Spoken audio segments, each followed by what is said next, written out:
जो बेरोजगार है इनको आप दीजिए ना, युवाओं को। ये एक बहुत बड़ी बात है और हमको उम्मीद है सरकार संवेदनशील है। और इसमें कहीं को देखिए, कभी कभी अतुल प्रसाद जी जो ऑनरेबल चेयरमैन है बीपीएससी का, उनकी तो एक काबिल तारीफ है कि कम से कम आपके माध्यम से आपके चैनल को बड़ा गौर से देखते हैं और तुरंत में ट्वीट भी करते हैं, तुरंत लीगल नोटिस भी तो जारी कर देते हैं। ट्वीट करके वो ये बात कहते हैं कि जितने भी छात्र अभी जो पूर्व के शिक्षक हैं, इन लोगों को वेटिंग लिस्ट में करके, वेटिंग लिस्ट केवल जारी नहीं करें, वो ये भी कर दे कि इन लोगों का हम जब तक ज्वाइनिंग नहीं कराएंगे 70,000 नेक्स्ट वैकेंसी हम नहीं देंगे, और इन लोगों को कर दे। अब न्यायालय में आने के पीछे हम लोगों का ये होता है, देखिए अभी बहुत सारे छात्रों को हमने एक एक को समझाया कि ये मत समझिए कि आप फाइल कर दिए तो आपको नौकरी हो जा रही है। एक उम्मीद की किरण है। अनेकों लोगों को जब जब सारे रास्ते बंद हो जाते तो न्यायपालिका की ओर लोग उम्मीद से देखता है, और आपका अहम भूमिका रहा है इसमें। आपने एजुकेशन के मामले में सारे लोगों को अवगत कराया, तो आपका चैनल बहुत ही महत्वपूर्ण तरीके से रहा है।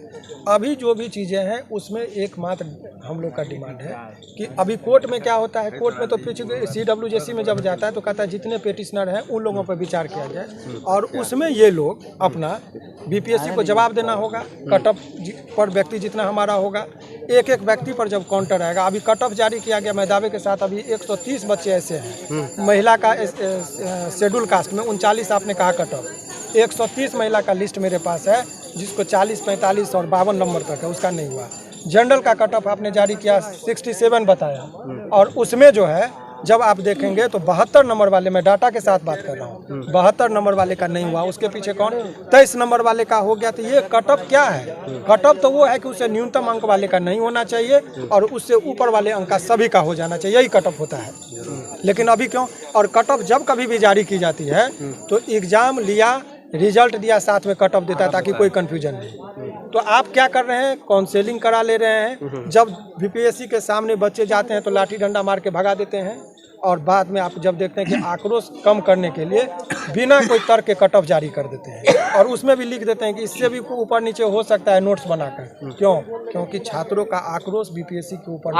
आयोग अगर अभी देख रही है तो आयोग के लिए कुछ मैसेज। देखिए, आयोग इतने बड़े पैमाने पर एग्जाम को कंडक्ट वो देख रही है जी, और इतने बड़े, तो उसके लिए और बहुत ही तत्परता से किए, उसके लिए उनको धन्यवाद। और बीपीएससी का बहुत सारे छात्र गेट पर जाके हंगामा करते हैं, उनको ये पता होना चाहिए कि बीपीएससी कोई, उनकी क्या अथॉरिटी क्या है। बीपीएससी एक एग्जाम कंडक्टिंग बॉडी है, उनका काम है एग्जाम लेके भेज देना। ये पॉलिसी मेकर नहीं है। पॉलिसी मेकिंग जो शिक्षा विभाग हो गए, सरकार की चीज़ें होती है, इसीलिए बीपीएससी के ये चीज़ें है। लेकिन एक दो बातें जो अब समझने की ज़रूरत है, वो शासन प्रणाली दो तरह की रही है। अभी विगत कुछ वर्षों से जब हम लोगों ने होश संभाला है, दो लोगों का ही शासन देखा है, एक आदरणीय लालू जी का और दूसरा नीतीश जी का शासनकाल रहा है। दोनों के कार्यशैली में अंतर हम लोगों ने स्पष्ट तरीके। लालू जी के टाइम में लोकतंत्र में लोग हावी हो गया था तंत्र पर, वो भी एक्सट्रीम था, वो भी अच्छी बात नहीं थी। कोई भी जाते थे, बीडीओ साहब के पास एक नेता जाता था, उनके बात पर हावी हो जाते थे, तो लोग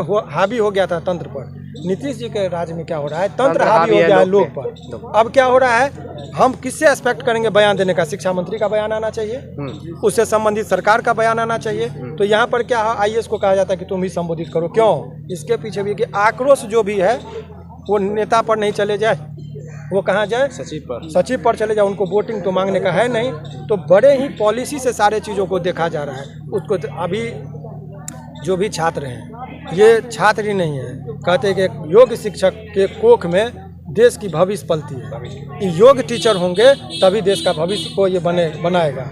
तो चाणक्य ने भी यही कहा था कि यदि हमारे कलम में ताकत होगा तो मैं एक सुयोग्य राजा ढूंढ लूँगा, ये उन्हीं का था। तो ये तमाम तरह के छात्रों के साथ है।